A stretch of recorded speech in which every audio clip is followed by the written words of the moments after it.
찬송가 한 장 부르겠습니다. 400장. 찬송가 400장. 통일 찬송가로는 463장입니다. 험한 시험을 속에서 400장입니다.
하나님께서 오늘도 또 함께 모여서 이렇게 기도할 수 있도록 인도해 주셨습니다.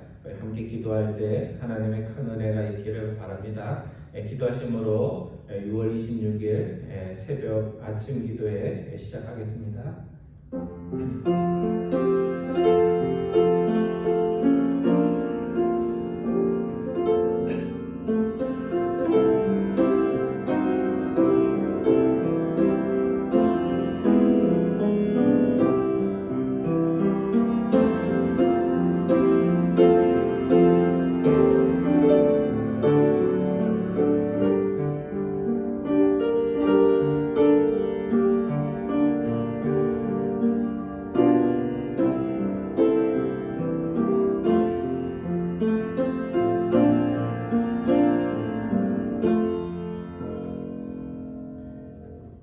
공의는 행실이 정직한 자를 보호하고 악은 죄인을 패망하게 하느니라. 의인의 빛은 환하게 빛나고 악인의 등불은 꺼지느니라. 저희들의 삶에 의의 등불을 밝혀주셔서 항상 주님을 아는 빛을 세상에 비추며 살아갈 수 있도록 인도해 주신 하나님 아버지, 오늘도 저희에게 기도할 수 있는 마음도 허락하여 주셔서 또 기도의 자리로 인도하여 주시고 함께 기도할 수 있도록 인도하여 주시니 감사를 드립니다. 의인의 등불은 항상 빛나지만 악인의 등불은 곧 꺼진다고 말씀해 주신 하나님 아버지, 저희들이 세상의 환경이 어떠하든지 주변의 모습들이 어떠하든지 하나님이 저희에게 주신 진리의 등불, 지혜의 등불, 구원의 등불을 환하게 비치는 하나님의 백성들 다 될 수 있도록 인도하여 주옵소서. 저에게 들을 길을 허락하여 주시고 또 아름다운 입술과 또 성실한 손을 허락하여 주셔서 항상 일상의 삶 속에 복음을 알고 구원을 받은 자의 삶이 어떠한지 세상에 증거할 수 있는 저희들 될 수 있도록 인도하여 주옵소서. 이 시간 소수의 무리들이 함께 모여 기도합니다. 우리 한 분 한 분의 기도를 통하여 하나님을 아는 지식이 자라며 하나님께 더 큰 영광 돌리는 저희들 될 수 있도록 인도하여 주옵소서. 감사드리오며 우리 주 예수 그리스도의 이름으로 기도드리옵나이다. 아멘. 우리 함께 찬양하겠습니다. 찬송가 404장입니다. 찬송가 404장, 통일 찬송가로는 477장입니다. 404장, 바다의 노래일 때.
우리 수요 예배 때 너는 죄를 다스리라는 하나님이 가인에게 주신 말씀을 우리가 말씀으로 배웠습니다. 오늘 우리 모두는 사실 가인의 후예입니다.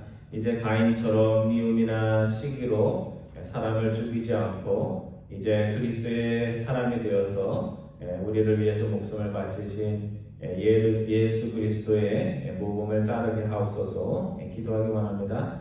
두 번째 우리 생각나는 교우들 위해서 기도해 주시고요. 특별히 우리 김동일 장로님 가정의 수민이 위해서 기도해 주시기 바랍니다. 처음에 약하다고 그랬는데 몸살이 심하다고 그럽니다. 그래서 여러분들 위해서 기도해 주시고요.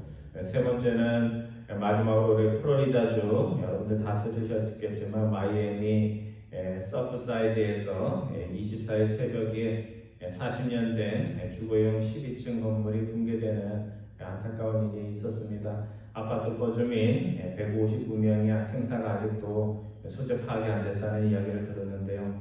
구조에 전력을 기울이고 있는 분들, 또 행방을 모르는 이들, 행방불명의 이들의 가족과 친척들, 구조 일선에서 일하시는 분들 위해서 기도해 주시기 바랍니다. 우리 세 가지 기도 제목 놓고 함께 기도하겠습니다. 사랑의 하나님 감사드립니다. 항상 연약하고 부족하지만 기도와 찬양과 말씀의 자리로 인도하여 주셔서 저희들이 하나님께 부르심을 받았고 또 그 부르심의 삶을 살도록 저희에게 참 참사함의 기회를 주셨음을 저희들이 기억하며 감사드립니다.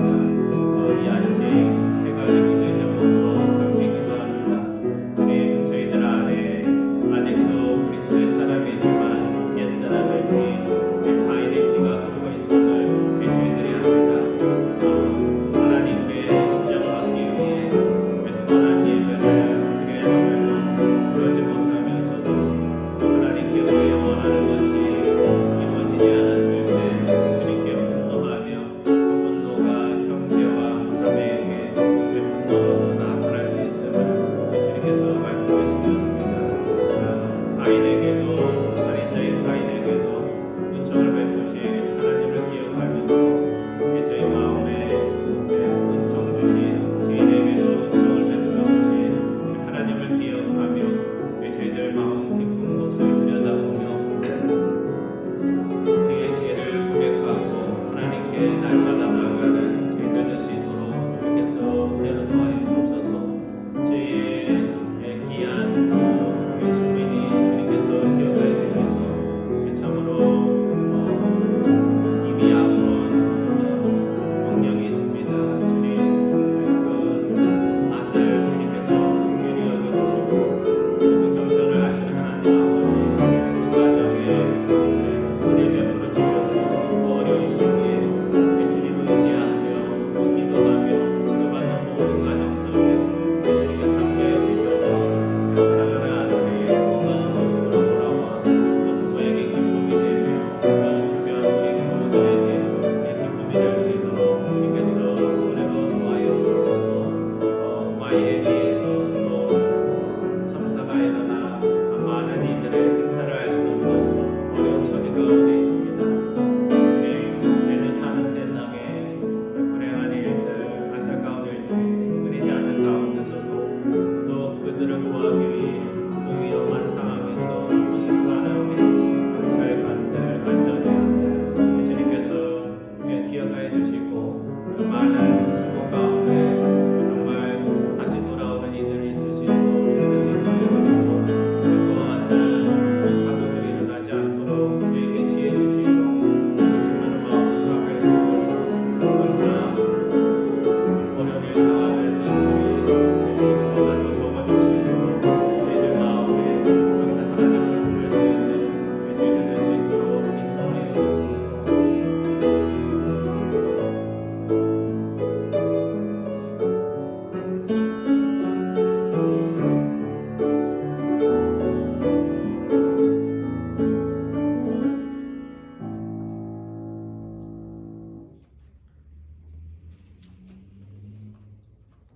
사랑의 하나님 감사를 드립니다. 항상 말씀과 찬양과 기도의 자리로 인도하여 주셔서 저희들이 세상만 바라보지 않고 항상 하나님의 부르심을 기억하며 살아갈 수 있도록 인도하여 주시니 감사를 드립니다. 수요일 날은 창세기 4장 가인의 이야기를 통해 가인의 모습 속에 우리의 모습도 있음을 주님 앞에 고백을 드립니다.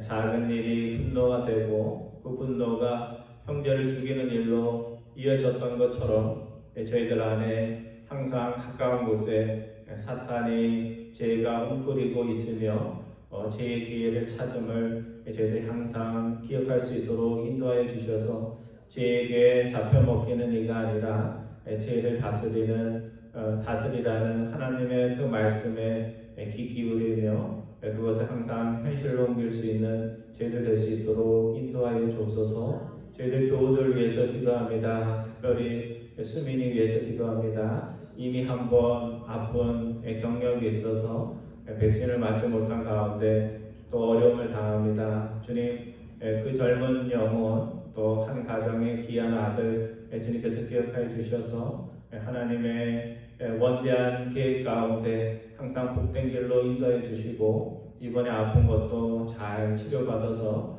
더 건강해질 수 있는 우리 아들 될 수 있도록 주님께서 인도해 주시고 또 그 가정 주님께서 기억하여 주셔서 많은 일들 속에 살아가는 그 40대에 하나님께서 복 주시고 항상 하나님의 축복에 따르는 귀한 가정 될 수 있도록 인도하여 주옵소서. 마이애미에서 끔찍한 사고가 일어났습니다.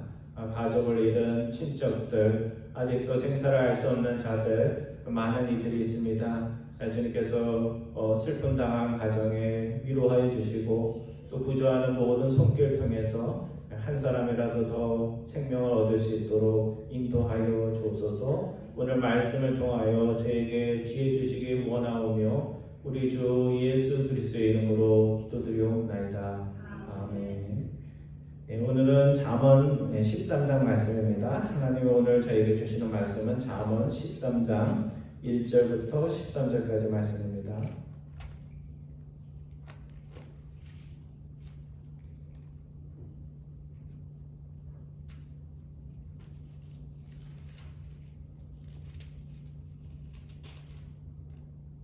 잠언 13장 페이지로는 924페이지입니다.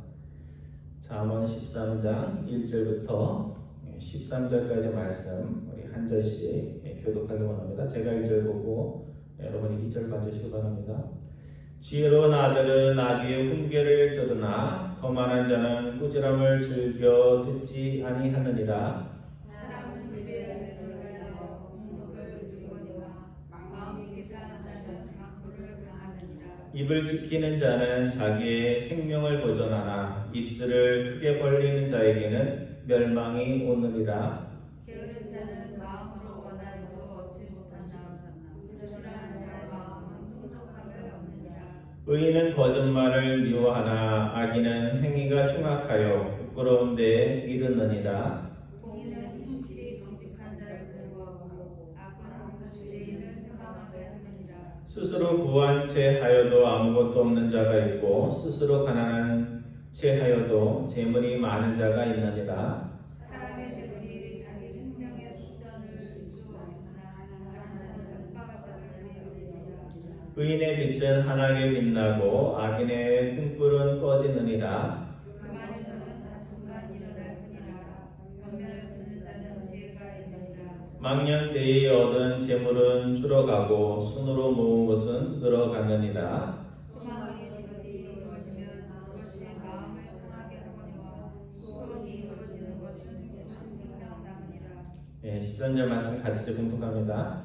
말씀을 멸시하는 자는 자기에게 패망을 이루고 계명을 두려워하는 자는 상을 받느니라. 아멘.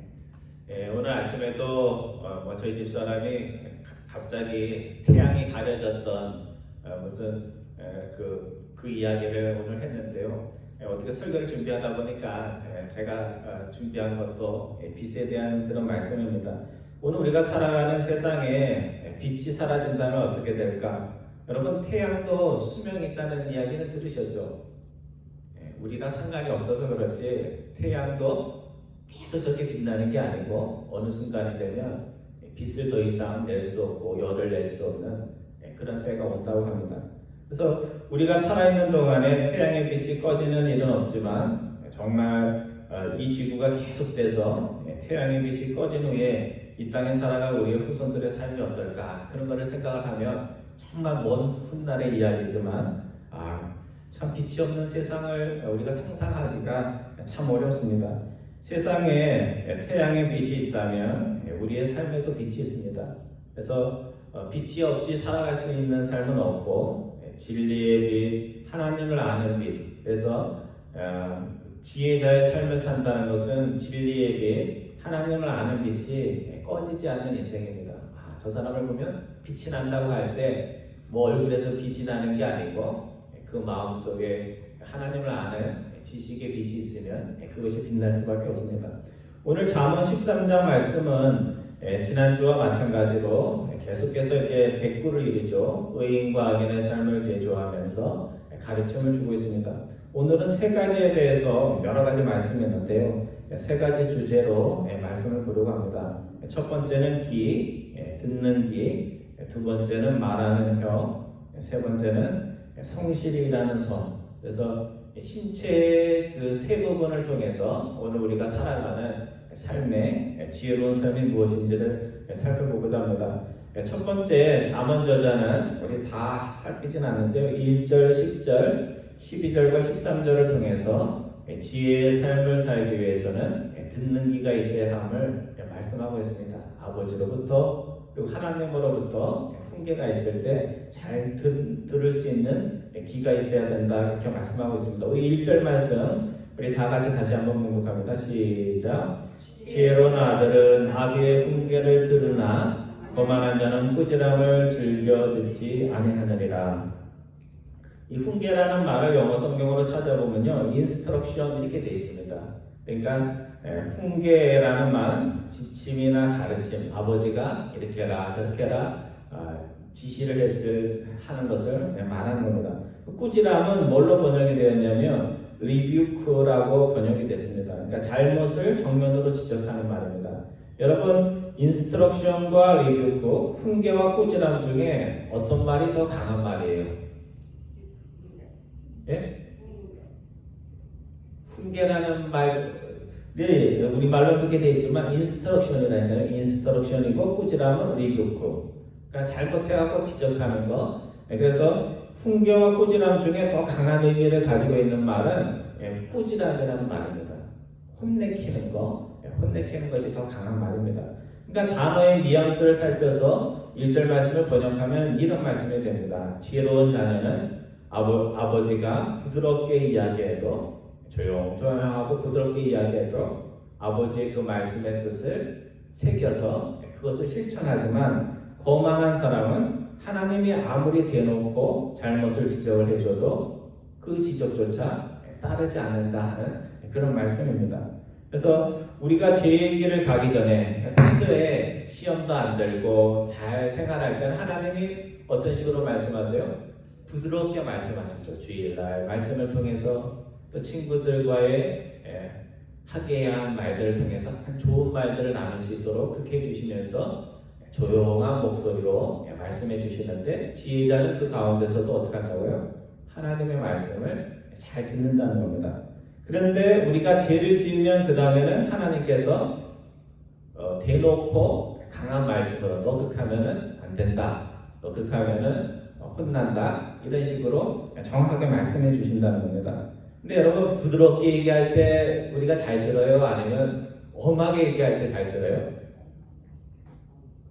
사람마다 다 다른데요. 어떤 분들은 부드럽게 얘기해 줄 때, 작은 목소리로 얘기해 줄 때 잘 듣는 분들이 있고, 한번 맞아야지, 혼나야지 말을 듣는 분들이 있는데, 지혜자는 어떻다는 거예요?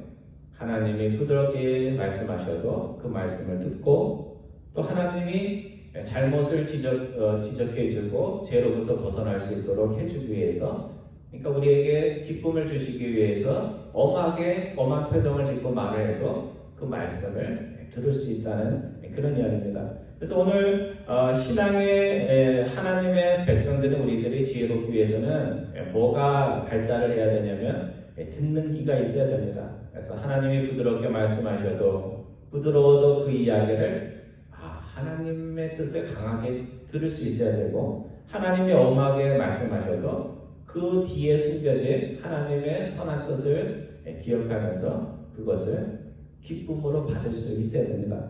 오늘 여러분과 저는 귀가 열린 자, 그래서 하나님의 좋은 말씀도 무겁게 듣고 하나님의 무서운 꾸지람도 기쁨으로 받을 수 있는 그런 사람들 다 되기를 소원합니다. 잠언저자는 10절 말씀에서 교만은 다툼을 가져오지만 들을 수 있는 마음은 지혜를 가져온다 말씀하고 있습니다. 자, 우리 10절 말씀 우리 다시 한번 다 같이 읽겠습니다. 시작. 다툼만 일어날 뿐이라 권면을 듣는 자는 지혜가 있느니라. 다툼이 어디서 온다고요?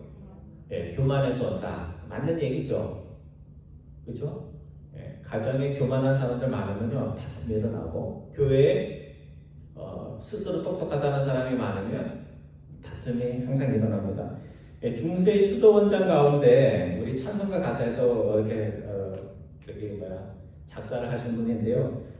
끌레오보의 성버나드라는 그런 유명한 사람이 있습니다. 이분이 겸손의 단계라는 책을 썼는데요. 이 겸손이 무엇인지를 설명하기 위해서 겸손의 12단계를 쓴 게 아니고 교만의 12단계를 썼습니다.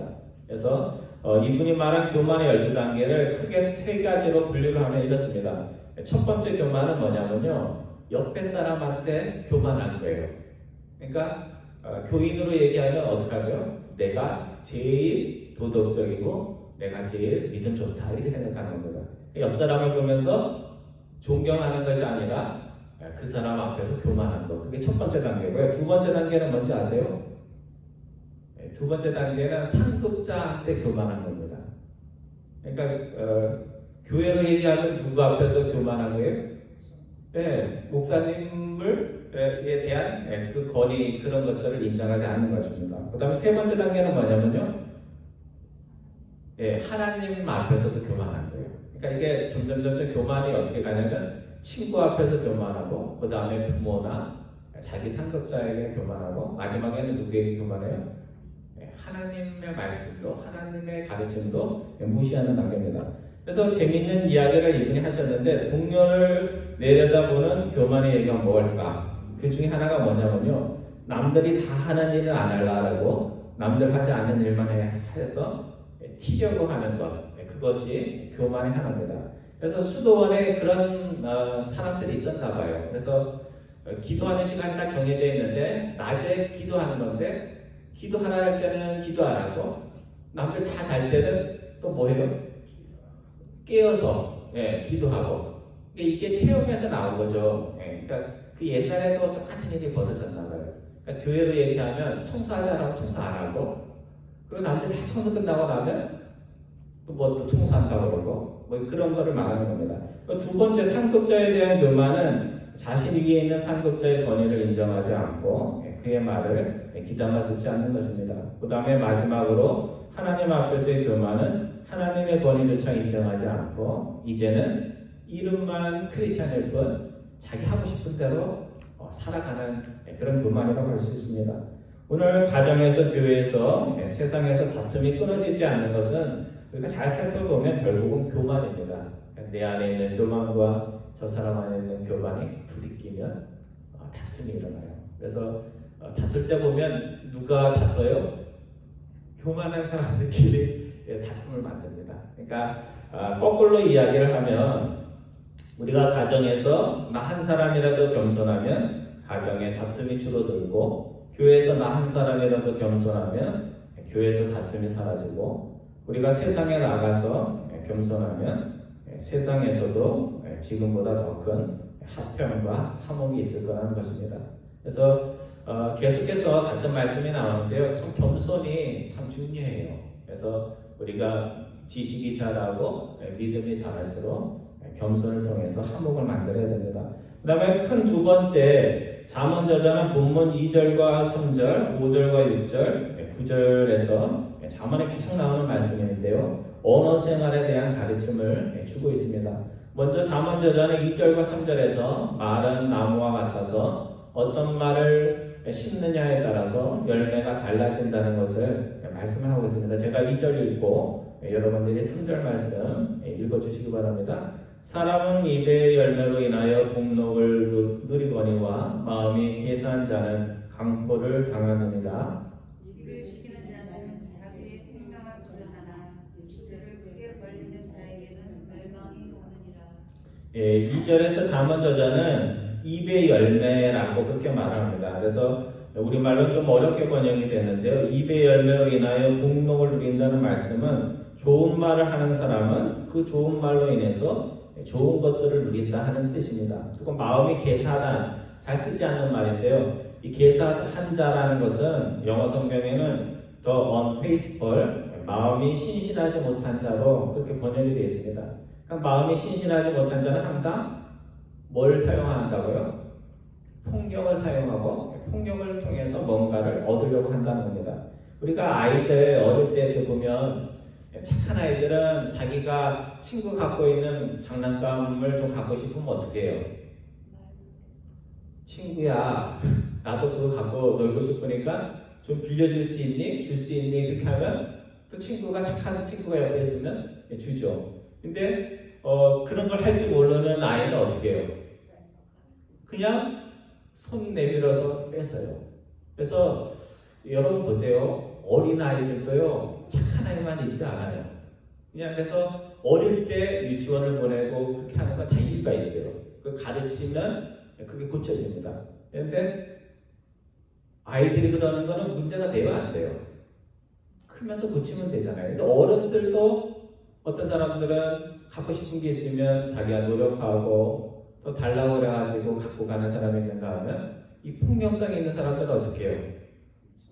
그냥 뺏어갑니다. 요즘 아시아한테 공격이 참 많은데요. 또 그런 사람들만 보여줘가지고 또 피해보는 분들도 있는데 그거 보고 있으면 참 안타까워요. 이 등치가 이런 사람들이 그 할머니, 할아버지 걸어가고 있는데 뭐가 있는지도 정확하게 모르면서 가가지고 주먹으로 때리고 뺏고 폭력을 쓰고. 그래서 제가 그걸 보면서 저거 자꾸 보여주면 안 좋은데 이런 생각이 들면서 또 하나 생각이 든 건 뭐냐면요. 저렇게 몸을 사용하는 폭력자들만 있는 게 아니라 이제는 머리 좋은 사람들은 또 어떻게 해요? 법의 테두리 안에서 자신이 가진 돈과 권세를 가지고 도와줘야 될 작은 기업들의 것들을 빼앗는 폭력들을 하고 있습니다. 그래서 우리가 두 가지 다 생각해야 돼요. 육신의 폭력 그리고 교묘한 그런 가진 자들의 폭력 이런 것들을 보면 우리가 참 마음이 아픕니다. 근데 성경의 가르침은 뭐냐면 칼을 쓰는 자는 뭘로 망해요? 칼로 망해요. 그래서 우리가 힘이 있다고 힘을 막 쓰면 안 되고 폭력을 쓰면 폭력으로 망한다는 것을 우리가 기억해야 됩니다. 그 다음에 잠언저자는 3절 말씀에서 입을 지키는 자는 생명을 지키지만 입술을 크게 벌리는 자 여기저기 근거 없는 이야기를 하는 자는 스스로에게 멸망을 가져온다 말씀하고 있습니다. 언어 생활에 대한 성경의 가르침은 크게 두 가지예요. 첫 번째는 나쁜 말 하지 말고 좋은 말을 하라는 거. 너무나 당연한 거죠, 그렇죠? 두 번째는 말을 많이 하지 말고 어떻게 하라고요? 적게 하라는 거. 저도 많이 찔리는 부분이에요. 교회에서 제일 말 많이 하는 사람이 누구예요? 그래서 이 목사의 직분이 참 어려운 직분이에요. 왜? 말을 많이 하니까 지켜야 할 것도 많아요. 그러니까 여러분 제가 설교할 때 나 들으라고 하는 거구나 이렇게 생각하지 마세요. 저는 항상 여러분도 듣고 저도 듣는다 이런 심정으로 설교를 합니다. 우리의 마음에 항상 좋은 마음만 있다면 말을 많이 할수록 덕이 되고 은혜스러울 것입니다. 하지만 스스로는 선하다고 생각해도 우리의 마음속에 사탄이 항상 와가지고 뭘 심어요? 시기의 마음, 미움의 마음, 안 좋은 것들을 심을 때가 있어요. 그래서 말을 많이 하면 할수록 어떻게 될까요? 나는 덕을 끼치려고 하는 건데 결국은 그것이 공동체에 어려움을 가져올 수 있고 또 실수를 할 수도 있습니다. 오늘 우리가 사실관계를 다 알지도 못하면서 남들에 대해서 판단하거나 남들을 나쁘게 말할 때가 많이 있습니다. 입의 열매로 복을 누린다는 잠언의 말씀 우리가 기억하면서 말을 하면 할 것이면 좋은 말을 심고 좋은 열매를 거두는 여러분과 저 되기를 바랍니다. 그 다음에 세 번째로 잠언 저자는 4절과 7절과 8절 그리고 11절 말씀을 통해서 성실히 일하는 손의 가치에 대해서 말씀을 하고 있습니다. 그래서 잠언 저자는 첫 번째 본문 4절에서 게으른 자와 부지런한 자의 차이를 재미있게 표현해 주고 있습니다. 우리 4절 말씀 한번 찾아서 함께 읽겠습니다. 시작. 게으른 자는 마음으로 원하여도 얻지 못하나 부지런한 자의 마음은 풍족함을 얻느니라. 여러분 게으른 사람은 가지고 싶은 게 있을까요? 없을까요? 게으른 사람도 갖고 싶은 게 많아요. 여러분 아시죠? 그래서 게으른 사람도 소원도 많고 갖고 싶은 것도 많고 누리고 싶은 것도 많습니다. 남들이 칭찬받으면 자신도 칭찬받고 싶고 남들이 부유하게 살면 자신도 부자로 살고 싶습니다. 근데 게으른 사람이 못하는 게 뭘까요? 그런 것들을 갖기 위해서 치러야 하는 수고와 어려움들 이런 것들을 하고 싶어 하지가 않습니다. 그러니까 칭찬받으려면 어떻게 하면 돼요? 칭찬받는 거 되게 쉬워요. 예, 굉장히 어려운 게 아니구나. 칭찬받으려면 어떻게 하면 돼요? 칭찬받을 일을 하면 됩니다. 또 부유하게 사는 것도 굉장히 쉬워요. 예, 어떻게 하면 부유하게 살 수 있을까요? 아니, 돈 되는 일을 열심히 하면 부유하게 살 수 있어요. 예, 그게 뭐냐? 그게 어려운 것이지 방법이 없는 것은 아닙니다. 자문저자는 부지런한 자, 근면한 자는 자신이 원하는 것을 이룬다. 그렇게 말씀하고 있습니다. 예전에 사람들이 연예인이나 연기자들 보면 그냥 얼굴에 화장 이쁘게 하고 얼굴 잘생기면 연기자 한다 이런 편견들을 가지고 있었습니다.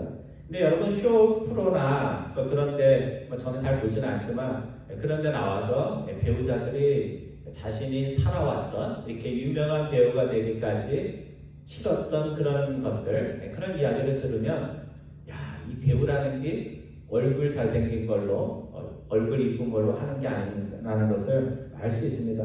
어떤 사람은 한자 역할을 하기 위해서 체중이 멀쩡한데도 그냥 빼빼 마른 몸으로 체중을 줄이는 사람도 있고, 또 무슨 목욕신을 찍기 위해서 그 겨울에 찍는 거예요. 여름처럼 보이는데도 겨울에 그 강물에 들어가가지고 찬물에 목욕하는 그런 걸 찍기도 하고, 그런 걸 보면서 야, 유명 연예인이 된다는 것이 그저 그냥 된 것이 아니라 참 많은 수고와 각오가 있어야 되는구나 하는 것을 제가 배웠습니다.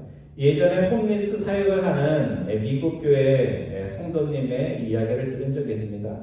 그분들이 홈리스 거리에서 이렇게 사시는 분들 돕는 그 사역의 최종 목표는 배고픈 사람들에게 계속 먹을 거를 주는 게 아닌데요. 그분들이 그 홈리스의 삶을 벗어나서 스스로 정상의 삶으로 돌아갈 수 있도록 돕는 것을 목표로 하고 있습니다. 그러니까 그 돕기 위해서 그 혼자서 지금 살 수 없는, 자립할 수 없는 단계를 이렇게 지나갈 수 있도록 도와주는 겁니다. 그래서 미국 사람들은 불쌍하다고 무조건 그냥 사랑해 주는 게 아니고요. 교회에서 할 때, 홈리스 사역을 할 때 규칙이 있어요. 몇 시까지는 들어와야 된다.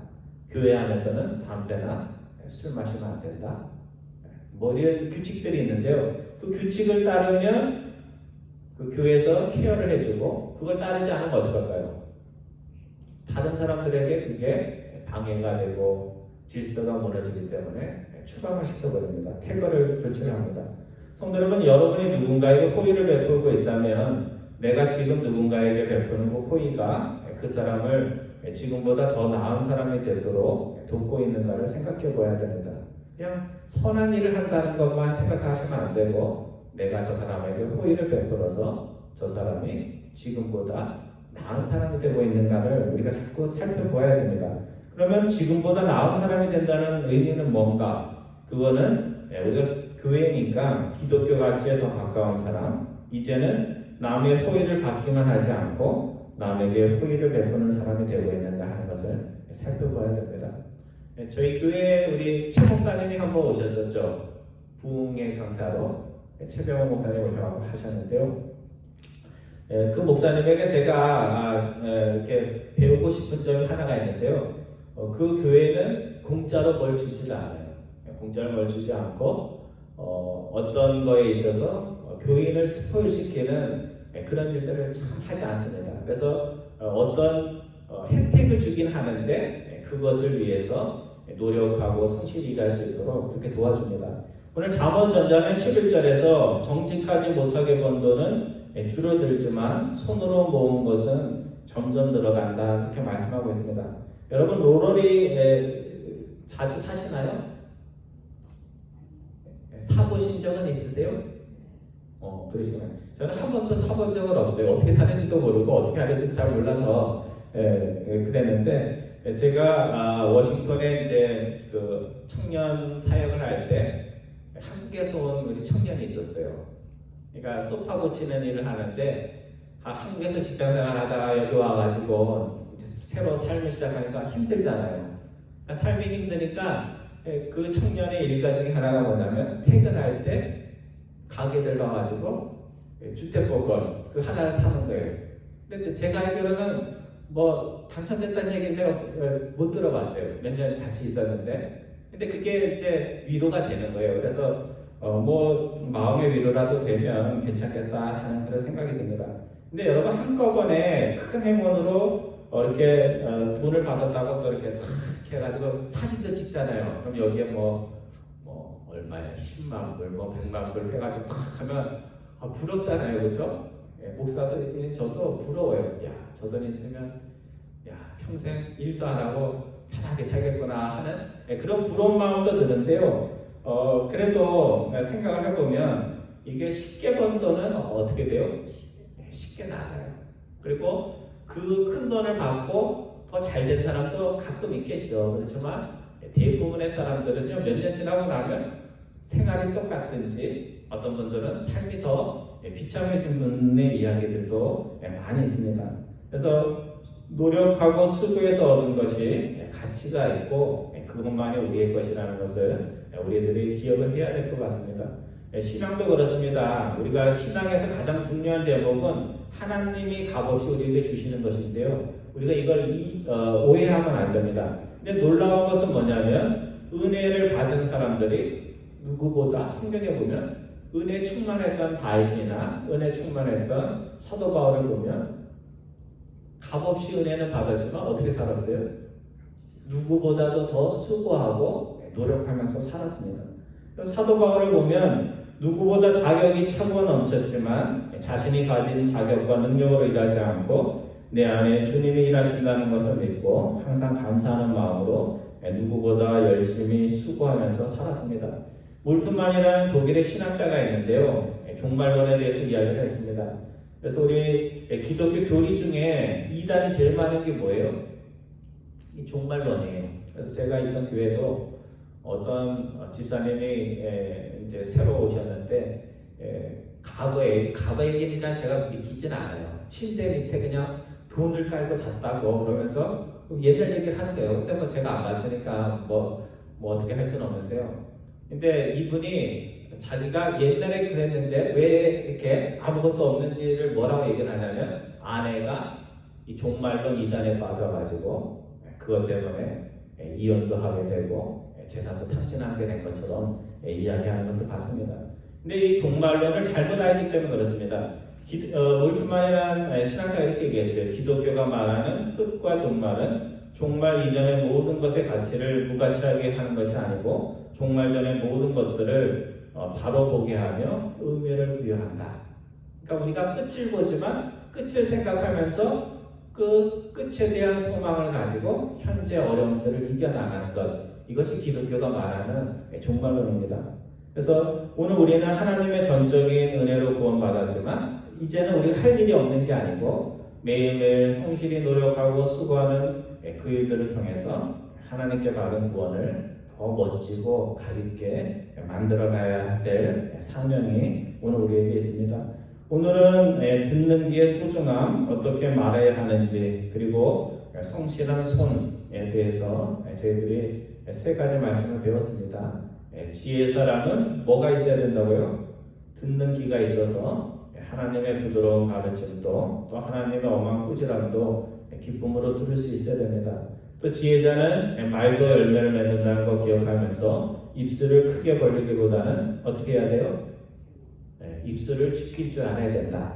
그 다음 세 번째, 지혜자는 원하는 것만 있으면 안 되고 어떻게 해요? 원하는 게 있으면 그것을 위해서 수고할 줄 알아야 된다. 이렇게 세 가지 말씀을 주셨습니다. 하나님이 우리에게 주신 기, 하나님이 우리에게 주신 입, 하나님이 우리에게 주신 그 손을 잘 사용을 하여서 지혜자의 삶, 하나님의 복을 누리며 또 이웃과 교회와 공동체, 내가 사는 공동체에 복을 가져오는 여러분과 저 되기를 주님의 이름으로 축원드립니다. 기도하겠습니다.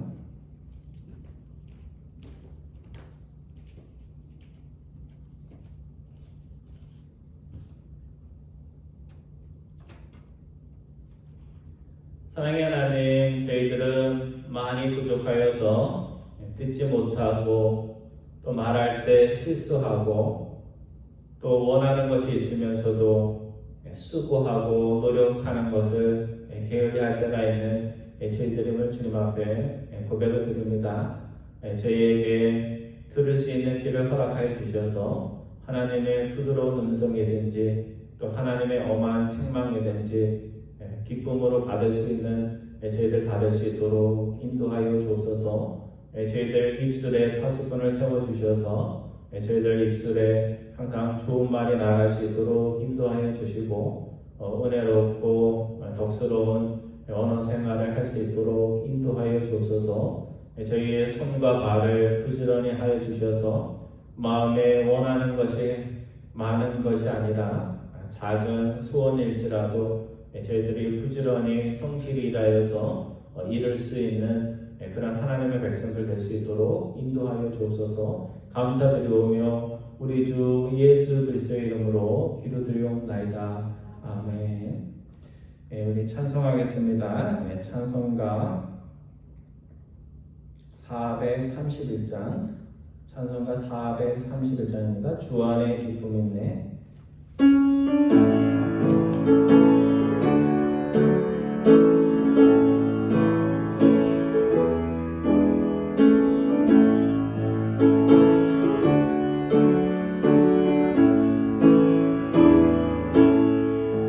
주 안에 기쁨 있네. 살자. 주 안에 평안 있네. 주 안에 살자. 우라니 영인처럼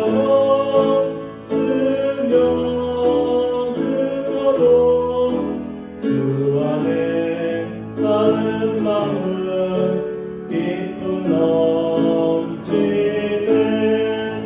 주 안에 사랑 있네. 주 안에 살자. 주 안에 소망 있네. 주 안에 살자. 거룩 성한 마음 위로 넘쳐도 주 안에 사는 마음 평안 넘치네. 주 안에 영생 있네. 주 안에 살자. 주 안에 천국 있네. 주 안에 살자. 물길 지옥처럼 솟아올라도 주 안에 사는 마음 생명 넘치네. 주님이 가르쳐 주신 기도로 기도에 마치겠습니다. 하늘에 계신 우리 아버지여, 이름이 거룩히 여김을 받으시오며 나라의 마옵시며 뜻이 하늘에서 이루어진 것 같이 땅에서도 이루어지리다. 오늘날 우리에게 일용할 양식을 주옵시고 우리가 우리에게 죄진 자를 사하여 준 것 같이 우리 죄를 사하여 주옵시고 우리를 시험에 들게 하지 마옵시며 다만 악에서 구하옵소서. 대개 나라와 권세와 영광이 아버지께 영원히 쌓옵나이다. 아멘.